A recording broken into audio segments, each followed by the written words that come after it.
캡스톤 디자인 3조 발표 시작하겠습니다. 영역 선택적 원자층 증착법은 전구체 및 반응가스 공급의 교차로 이루어지고 도스텝은 퍼지 과정으로 구분되어 있습니다. ASALD는 ALD의 표면 반응이 기판 표면의 화학적 성질에 의존한다는 사실에 착안하여 서로 다른 표면 영역의 화학적 성질의 차이점을 이용해 방막의 증착이 특정 표면 영역에서만 일어나도록 하는 원리입니다.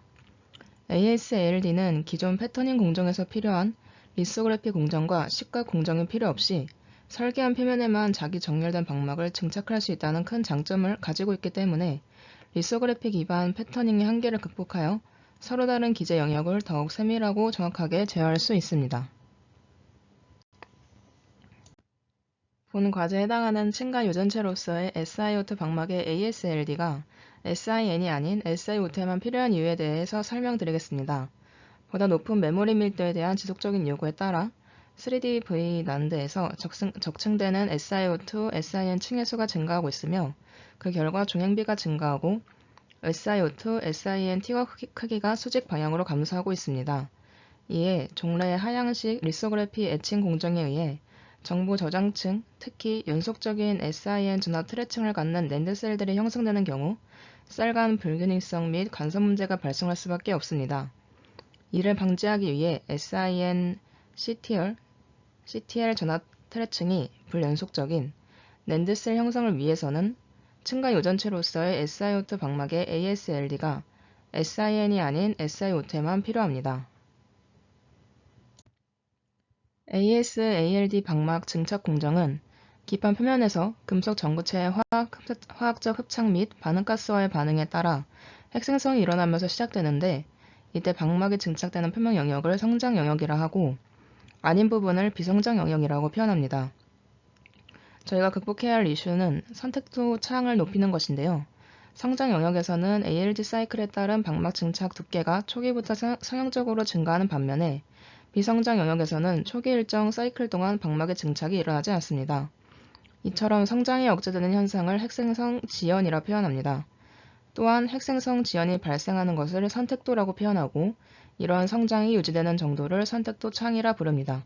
그러나 실제 ASLD 공정에서 핵생성 지연이 유지되지 못하고 일정 사이클 이상에서부터 방막의 증착이 일어나는 문제가 발생합니다. 이는 ASALD 공정 중에 오존, 오토 플라즈마 등 반응성이 높은 가스 또는 높은 온도에 따른 비성장 영역의 이니비터의 손상 등에 기인한 것이라 할 수 있습니다. 따라서 최적의 선택성을 위한 적절한 사이클 수 설정이 중요합니다. 현재까지 다양한 ASALD 방법이 보고되었는데 크게 두 가지로 나눌 수 있습니다. 첫 번째로는 금속 전구체나 반응가스 고유의 기판 선택도를 이용한 방법, 두 번째로 표면 BA 활성화를 통한 방법입니다.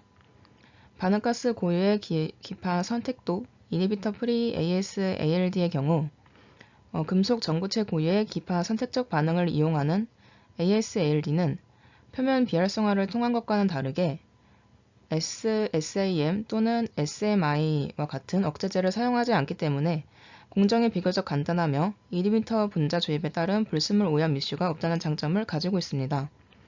보고된 방법 중에 아미노실란을 전구체로 이용하는 방법이 있는데 이는 OH 터미네이트된 SiO2 기판에 선택적으로 흡착하는 반면 NH2 터미네이트된 SIN에서는 흡착이 지연되는 선택적 흡착을 보입니다. 이외에도 보고된 방법들은 많지만 원하는 전구체와 반응가스를 찾는 일은 막연하다는 한계점이 존재합니다. 두 번째로 작은 분자 억제제 SMI를 이용한 방법입니다. SMI는 금속 전구체의 화학적 또는 물리적 흡착을 억제하여서 비성장 영역에서의 핵생성을 지원합니다. SMI를 사용하는 방법의 장점으로는 SMI는 분자 크기가 작고 SAM 대비 증기압이 높아서 베이퍼 형태의 공급이 가능하여 진공 공정에 적합합니다. ALD 공정 중 비성장 영역이 손상을 입더라도 공정 중간에 재공급을 해서 비성장 영역을 회복시켜 높은 선택도를 얻을 수 있습니다. 주의사항에 대해서 설명드리자면 비성장 영역에 흡착된 SMI는 높은 패킹 덴시티를 갖는 것이 중요합니다. 높은 패킹 덴시티를 가져야 금속 전구체 표면으로의 확산 및 흡착을 최대한 억제할 수 있습니다. 높은 패킹 덴시티를 갖기 위해서는 SMI 분자 크기가 충분히 작아 SMI 분자간 서로 스트레인 힌데스가 적어야 합니다. 또 SMI는 금속 전구체 및 반응가스와의 낮은 반응성을 가져야 합니다. SMI와 금속 전구체 혹은 반응가스가 서로 반응성이 높을 경우 비성장 영역의 표면 반응 억제 특성이 빠르게 열화되어 선택도가 감소하는 문제가 있습니다. 이미 터프리한 ASALD 공정과 억제제를 사용하는 공정의 두 가지 방향을 제시하였는데 화학 선택적 협작 가능한 전구체를 새롭게 찾아내는데 메커니즘적으로 정보가 부족하다고 판단하였고 OH기와 NH2기에 선택적으로 협착하는 알데히드 분자 특성에서 단서를 얻어서 이를 억제제를 활용하는 방법으로 설계를 진행하게 되었습니다. 저희는 억제제로 알데히드 분자를 선택하였는데요. 알데히드 분자를 억제제로 활용하게 된 배경에 대해 설명드리겠습니다. 알데히드 분자는 NH2기와 반응하고 OH기와 반응하지 않는 선택적 반응성을 지니고 있습니다. 사전 논문에 따르면 특정 브랜치드 지방족 알데히드는 SiO2 표면에서 거의 반응이 감지되지 않음을 알아냈습니다. 이를 설명할 수 있는 협착 메커니즘을 소개하면 다음 그림과 같습니다. 이 반응은 알데하이드 혹은 케톤이 1차 아민과 반응했을 때 이민을 형성하는 반응입니다. 이민 형성 과정 중 아미노알코올 중간체가 형성되고 아미노알코올 중간체에서 말데한 엑시드가 촉매 역할로 작용하여 이민을 형성하게 됩니다. 이러한 메커니즘으로 알데히드 분자는 NH2기와 반응하고 SiO2 표면의 OH기에 비해 선택적인 반응을 나타냅니다. 논문에서 사용한 브랜치드 지방적 알데히드가 SiO2 표면에 비해 SiN 표면에 선택적으로 협착된 모습을 나타낸 모식도입니다. 이는 IR 분석을 통해서도 알 수 있습니다. 위 그림은 SiN, SiO2 기판에 본 논문에서 사용한 억제제인 TMH를 노출시켰을 때의 IR 흡수 스펙트럼에 해당합니다. 위 스펙트럼에서 이 부분의 강한 피크는 CH에 의해 나타나는데 이는 표면에 TMH가 존재함을 의미합니다. 또한 이 부분의 넓은 증가는 신 이중 본드에 의해 나타나는데 이는 분자 구조에서 알 수 있듯이 이민의 형성을 의미합니다.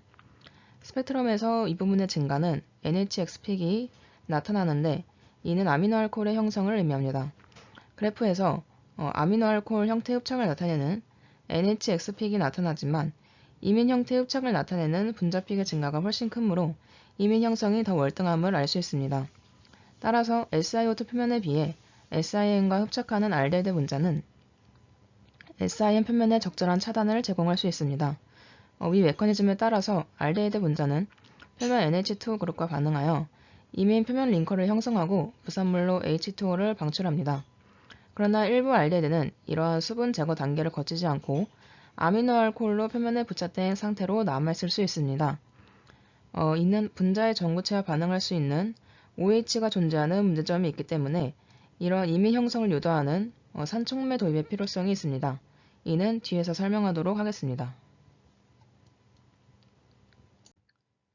그 전에 앞서 말씀드린 IR 그래프에서 사용한 논문에서 사용한 억제제인 TMH에 대해서 설명드리자면 선행 연구에서 사용한 물질은 TMH이며 이 핵산을 사슬에 3번, 5번 탄소의 메틸과 달린 형태입니다.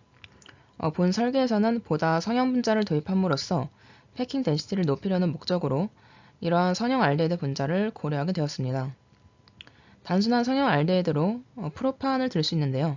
그러나 SiN 표면에 증착되었을 때 형성될 수 있는 아미노알코올 구조에서 OH기와 다른 도입 분자 간의 반응을 막기 위한 위쪽 탄소 사슬이 어느 정도 필요합니다. 따라서 적정 길이의 탄소 사슬이 존재하는 성형 알데히드 분자 후보군을 선정하였습니다.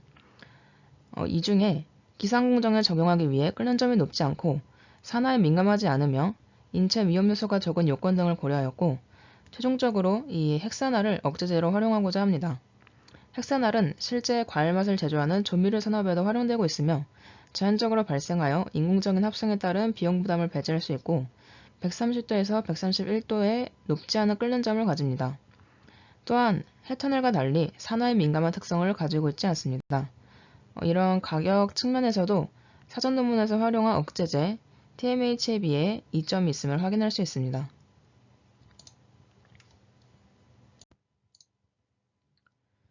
다음으로 산촉매 도입에 대해서 설명드리겠습니다. 알데히드를 더욱 안정적인 억제제 형태, 즉 이 OH기가 없는 형태로 흡착시키기 위해서 반응을 이민으로 유도하는 산촉매가 필요합니다. 따라서 저희는 산촉매로서 HCl을 도입하고자 합니다. HCl은 가격이 싸다는 장점이 있고 강산이기 때문에 산성이 약해서 반응이 일어나지 않는 문제점을 배제할 수 있습니다. HCl은 해리가 잘 일어나서 공정에 필요한 수소 이온 양만큼 비교적 쉽게 양 조절이 가능합니다. 약산에 비해 적은 양이 필요하여 경제적 측면에서도 이점이 있습니다. 산촉매 도입 방식에 두 가지 아이디어가 제안되었는데요. 첫 번째로 부산물로 발생하는 HCl을 활용하는 방법입니다.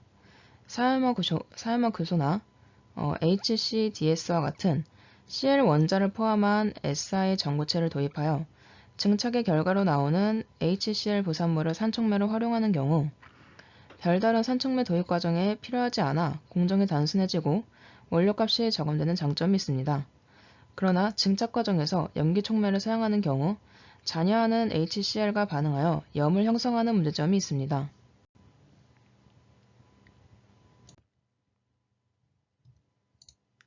위 그림은 SiO2 표면에서 HCl과 염기촉매가 염을 형성하여서 관찰된 피크를 나타낸 것으로 염을 형성한다는 근거로 적용이 됩니다. 계속해서 또한 억제제가 안정적인 형태이기 전에 전구체를 도입하는 방식이기에 도입되는 분자와 억제제의 OH기가 반응하여서 선택도가 낮아질 수 있습니다. 부산물로 형성되는 HCl의 양 혹은 농도를 정확히 알 수 없어서 충분한 양의 산촉매가 공급되었는지 확인하기 어렵습니다.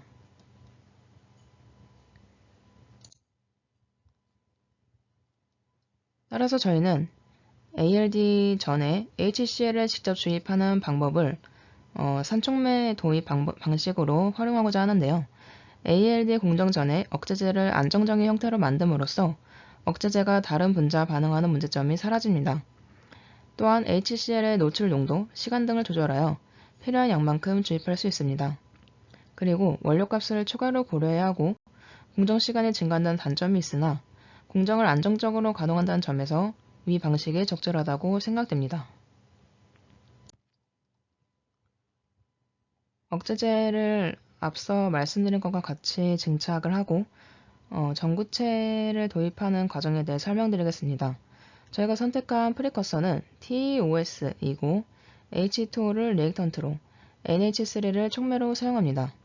우선 저희가 프리커서를 선정한 기준은 이니비터를 사용하기 때문에 선택성이 있는 프리커서를 고려할 필요 없이 기존 SiO2 ALD 공정에 사용하는 프리커서 중에서 선정하였습니다. 또한 오존은 반응성이 너무 커서 이니비터의 성질을 저해하고 NH2기를 디그레데이션 할 수 있어서 오존을 리액턴트로 사용하는 물질은 제외하였습니다. 다른 선택지로는 SiCl4가 있었지만 그림과 같이 부산물로 HCl이 나오고 염기촉매를 함께 사용하기 때문에 두 물질의 산염기 반응이 발생할 것으로 예상해 제외하였습니다. 따라서 모든 조건에 부합하는 TOS를 프리커서로 선택하였습니다. 저희는 리액턴트로 H2O를 사용하였고 따라서 오존을 사용할 필요가 없습니다. 또한 NH3 촉매를 사용해 룸 템퍼레이처에서 공정을 진행할 수 있습니다. 촉매를 선택할 때 다른 선택지는 피리딘과 트리에틸아민이 있었는데 이 두 가지 물질보다 NH3가 크기가 작아서 입체 장애가 적어서 반응에 도움을 줄 수 있기 때문에 선택하였습니다.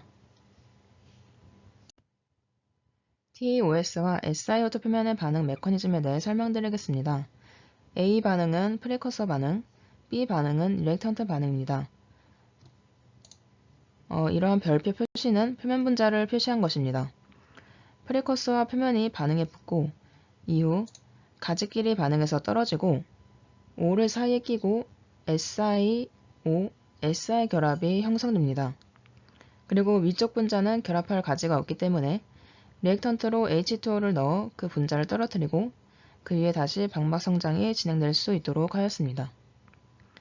TOS와 NH3를 같이 사용한 논문을 확인해보면 20사이클 이후부터 암모늄 이온의 IR 피크가 소량 발견됐다고 나와 있는데 메커니즘을 확인해 봤을 때 다음과 같습니다.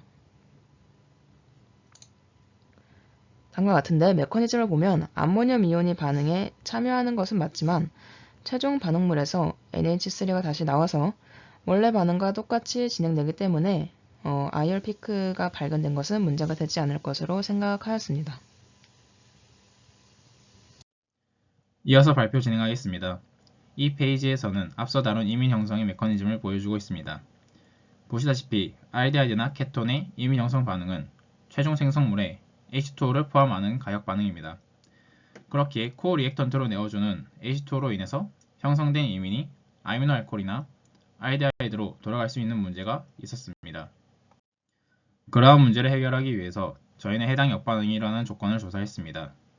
물을 공급할 경우 이민은 가수분해되어 알데하이드와 아민을 형성합니다. 이는 정반응과 마찬가지로 산성 조건에서 발생합니다. 좀 더 자세히 보겠습니다.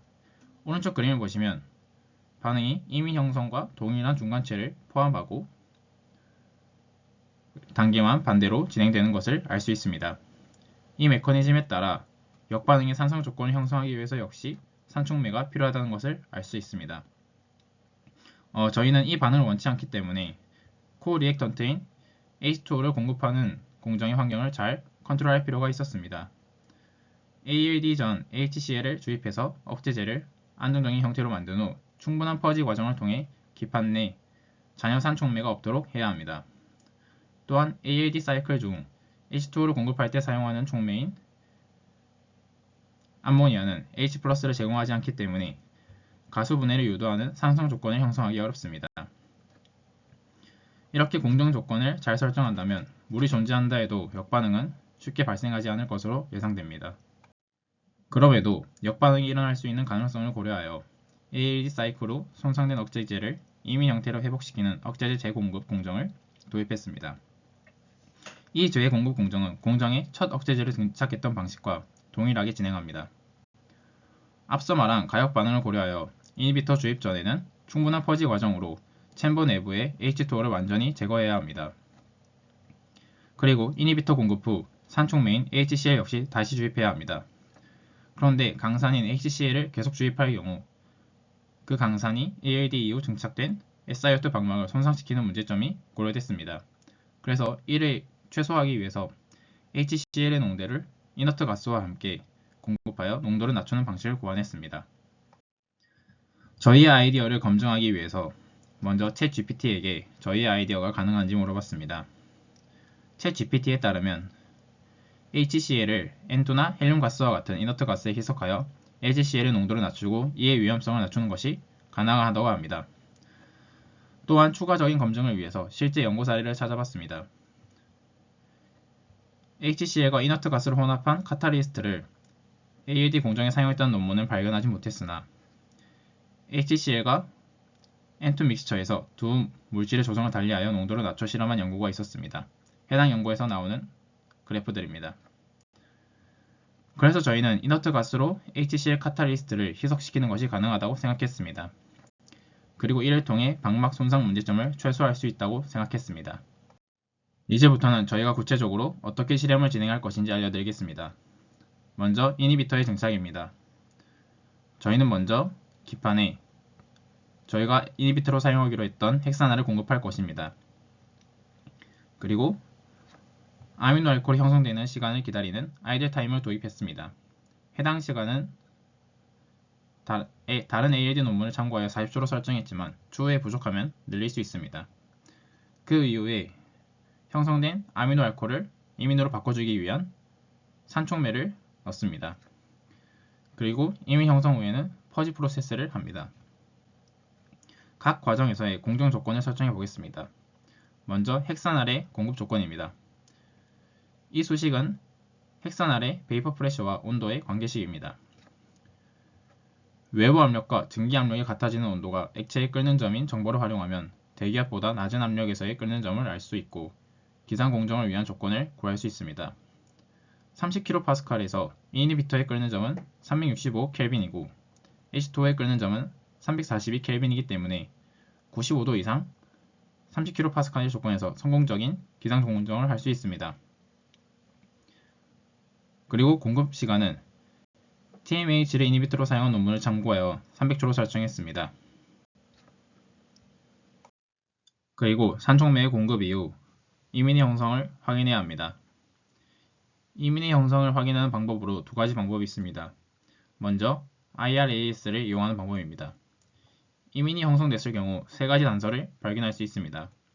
먼저 SiNH2를 나타내는 3426이나 1550에서의 피크가 사라져야 합니다. 그리고 CHX를 나타내는 1450이나 2800부터 3000 사이의 피크를 확인해야 할 수 있어야 합니다. 그리고 결정적으로 CN 더블 본드를 의미하는 1726에서의 피크를 확인해야 합니다. 그리고 두 번째 방법인 워터 컨택 앵글이 있습니다. WCA 값의 변화를 통해서도 이민희 형성을 확인할 수 있습니다. 핵산화는 아니지만 같은 알데하이드인 언데카날에 등장한 논문을 보면 40도 주변에서 80도 주변으로 증가한 WCA를 바탕으로 언데카날이 잘 증착했다고 판단한 논문이 있습니다. 이것을 참고하면 저희도 이민희 형성을 확인할 수 있을 것입니다. 그리고 이니비터의 제공급은 맨 처음 이니비터를 공급했던 조건과 동일한 조건에서 진행할 것입니다. 이때 중요한 게 재공급 사이클을 결정하는 일입니다. 없어진 이니비터의 양을 계산해서 적절한 사이클 수를 도출해야 합니다.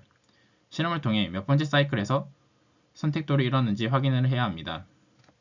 해당 실험에는 다음과 같은 방법이 있습니다. 먼저 인시추 ATR, FTIR 장비를 사용하는 방법입니다.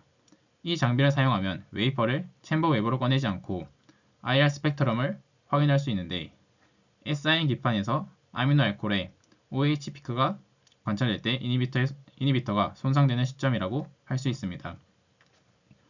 아니면 방막의 두께를 측정하는 방법도 있습니다. SiO2와 SIN 기판의 두께를 매 사이클마다 측정해서 SIN의 두께가 증가하는 시점이 이니비터의 손상된 시점이라고 할 수 있습니다. 이런 실험을 통해서 이니비터의 손상 시점을 계산하고 손상 시점 이전에서 이니비터를 재공급해줘야 합니다. 이제 SiO2 증착 공정에 대해 설명하겠습니다. 저희는 이니비터를 사용하기로 했기 때문에 일반 ALD에서 사용되는 프리커서 중 한 가지인 테오스를 사용하기로 했습니다. 그에 따라 테오스를 프리커서로 H2O를 코리액턴트로 암모니아를 촉매로 사용하는 논문에서 각각의 물질 사용량을 참고하여 저희의 실험 조건을 결정했습니다. 그러기에 앞서 논문에서 빈번히 사용되는 단위인 랭묘를 환산할 필요가 있었습니다. 1랭묘는 10-6승 토르세크입니다. 이때 사용되는 압력의 단위가 해당 온도에 대한 물질의 고유 특성인 베이퍼 프레셔라는 점을 사용하여 공정에 필요한 시간을 계산할 것입니다. 우선 프리커서를 먼저 살펴보겠습니다.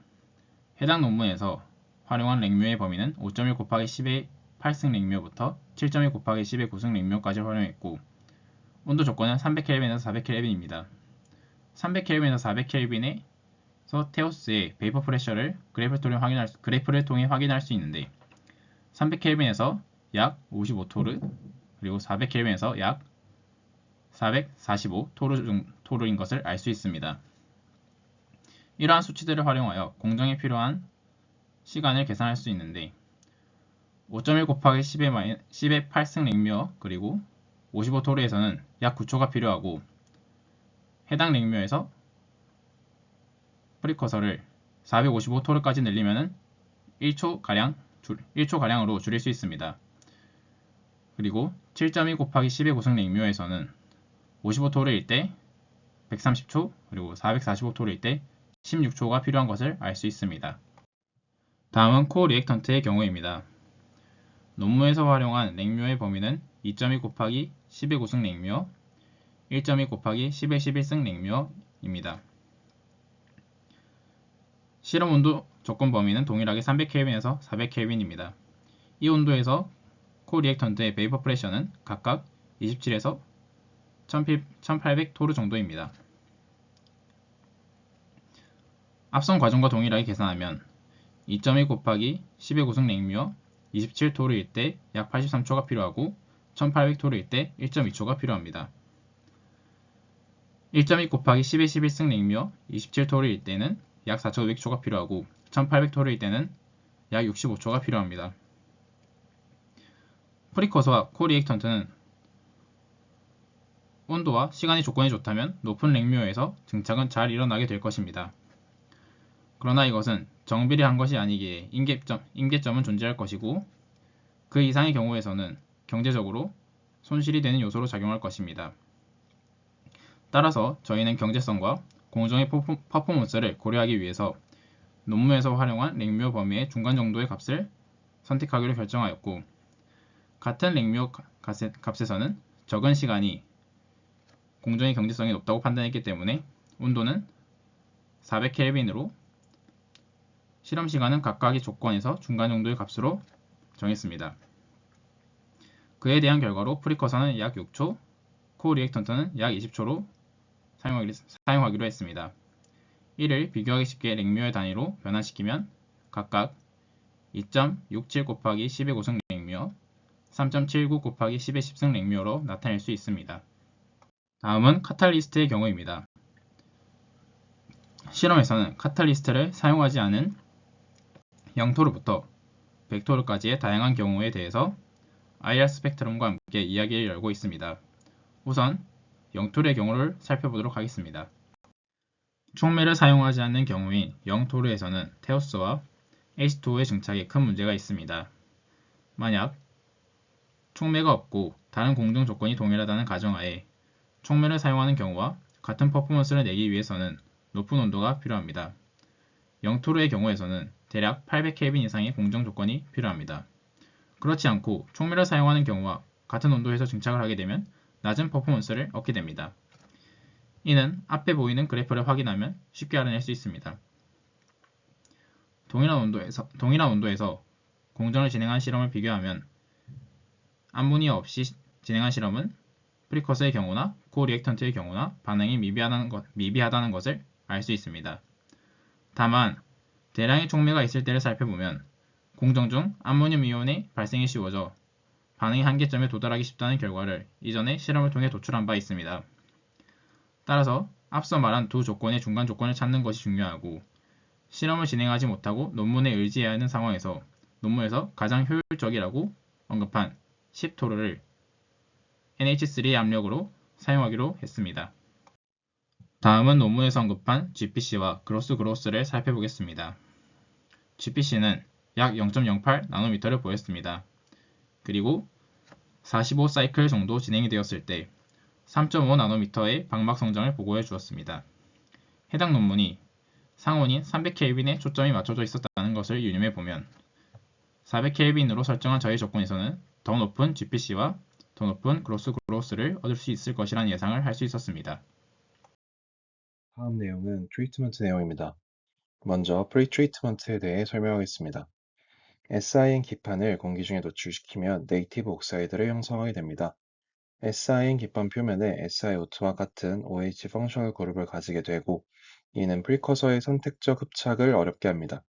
이에 클리닝을 하여 네이티브 옥사이드를 제거하고 SiN 기판에는 NH2 그룹, SiO2 기판에는 OH 펑셔널 그룹을 만들어 주어야 합니다. 클리닝 방법은 용액 또는 기상 공정, 열 처리, 플라즈마 공정 등 다양하게 있으며 각 방법에 따라 한계점이 존재합니다. 다음 그래프를 보시면 각 방법에 따라 SI 표면과 증착된 방막 계면에 관찰된 산소 오염 정도를 통해 네이티브 옥사이드 제거 정도를 알 수 있습니다. HF 용액으로 클리닝을 한 표면이 클리닝을 하지 않은 표면보다 산소 오염 정도가 적습니다.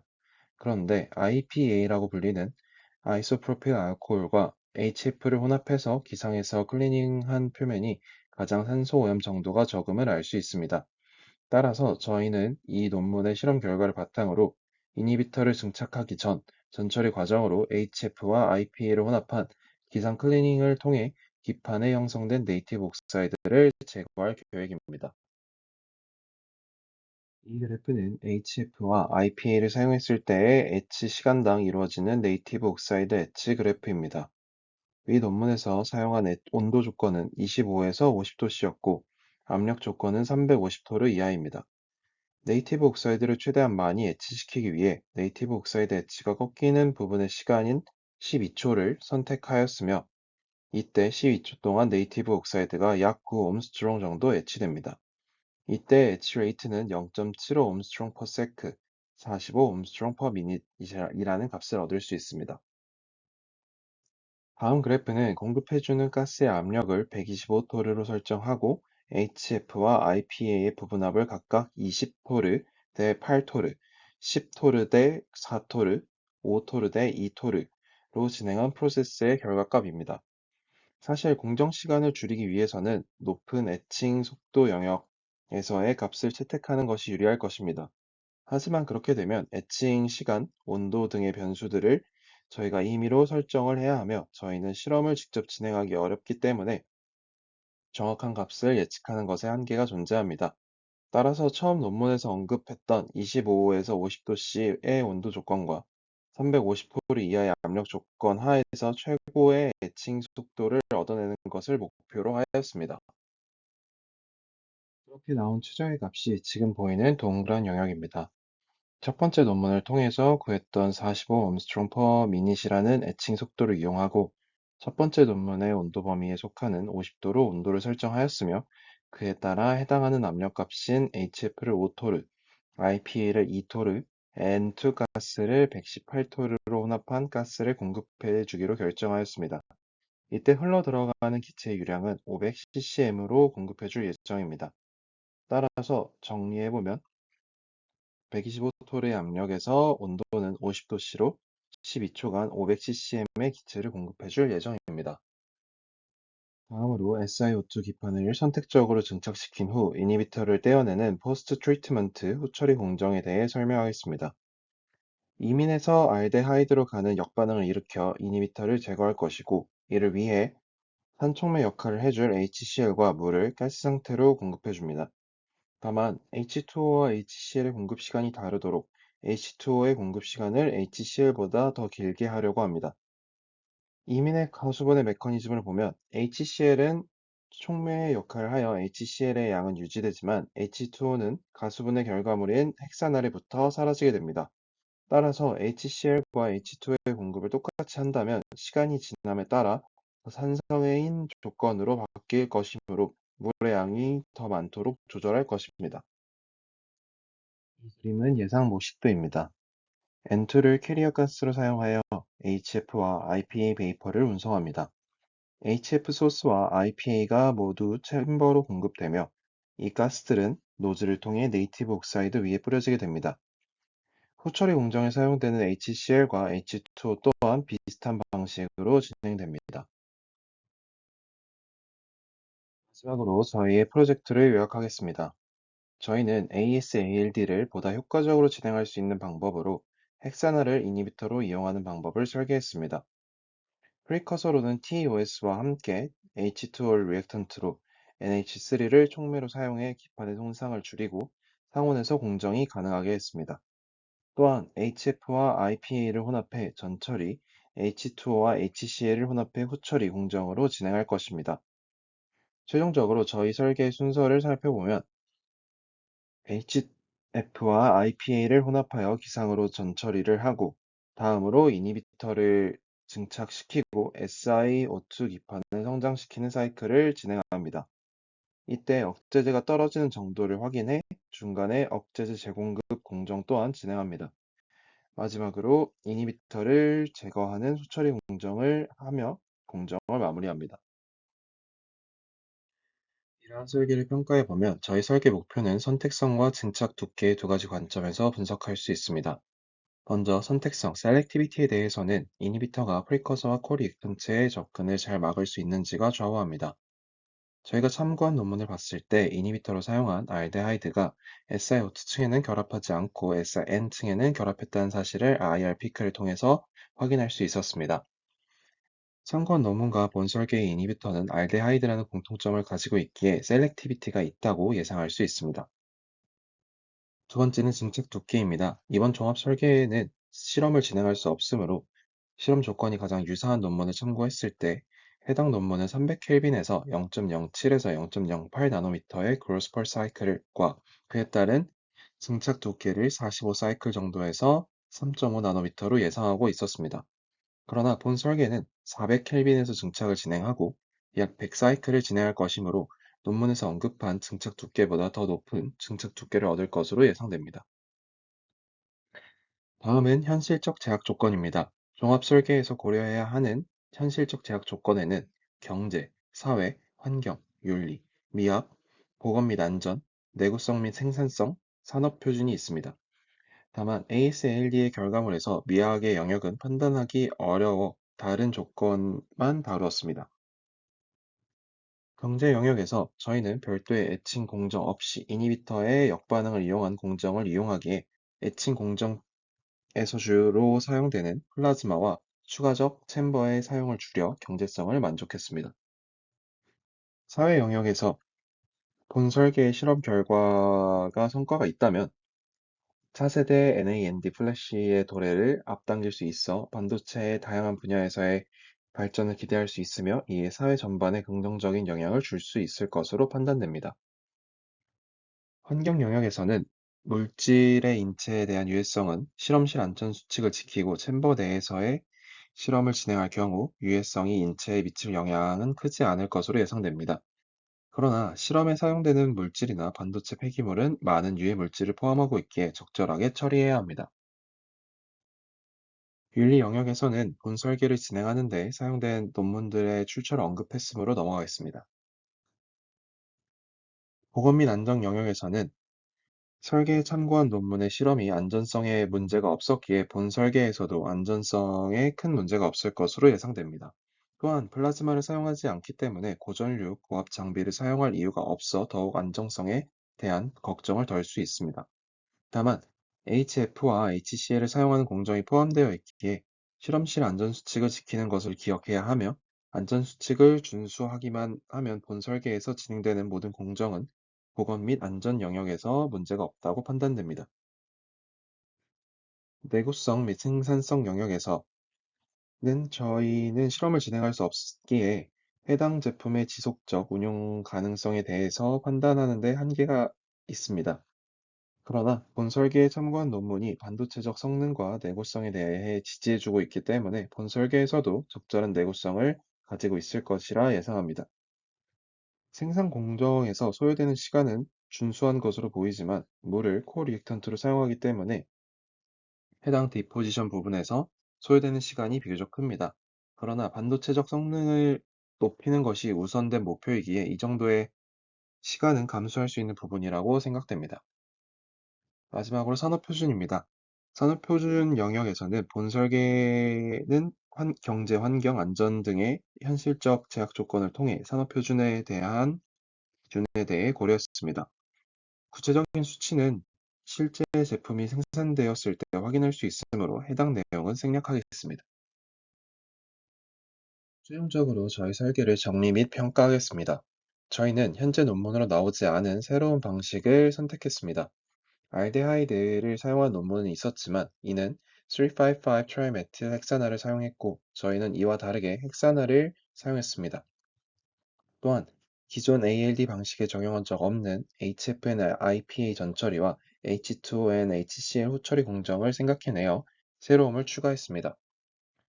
저희는 이니비터를 선택할 때 기능뿐만 아니라 가격적인 측면도 고려했고 이니비터를 사용하기 때문에 선택성이 없는 프리커서를 사용해서 불필요한 공정 과정을 최대한 없애 경제성도 잡았습니다.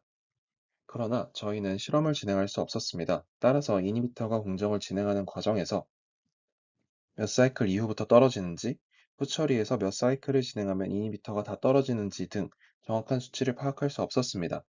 그래서 언젠가 기회가 된다면 저희가 설계한 실험이 생각처럼 진행이 되는지, 어느 부분에서 오류가 생기는지 확인하고 싶습니다.